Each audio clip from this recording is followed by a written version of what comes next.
সকালে বাসার নিচে ডিমওয়ালা এসেছে, তাই কিছু ডিম রেখে দিলাম। কিন্তু উনি এই পলিথিনে করে ডিমটা দিয়েছে। পলিথিনটা দেখে খুব মজা লাগলো, আর এই আশ্চর্য জিনিসটা আমি এই প্রথমই দেখলাম। আপনারা কি কেউ দেখেছেন এমন শেপের পলিথিন? আজ দুপুরে রান্নার কোনো ঝামেলা ছিল না।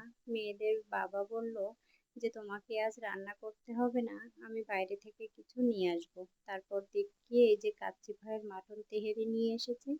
ওদের বিরিয়ানি তো অনেক খেয়েছি, তেহেরিটাও একদিন খেয়েছিলাম, বেশ ভালো। তবে বিরিয়ানির সাথে তো আর তেহেরির কোনো তুলনা করা যায় না।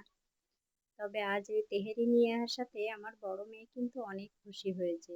সে তো আগে আগেই টেবিলে সবকিছু জল, থালা সব রেডি করছিল।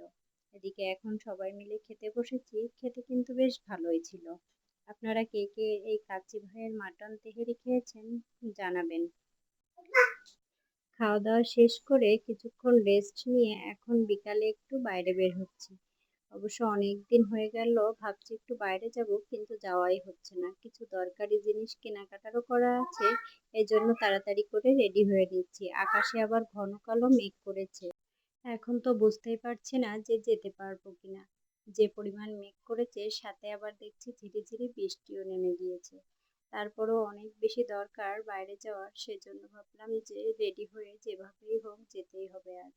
এই যে আমার ছোট্ট পাখিটা ক্যামেরার সামনে আসলে তো তার ঢং করা শুরু হয়ে যায়। এদিকে সবার আগেই কিন্তু সে দরজার সামনে দাঁড়িয়ে আছে। অনেক কষ্টে চলে এসেছি এই দোকানে, তারপরে অনেক বৃষ্টি নেমে গিয়েছিল।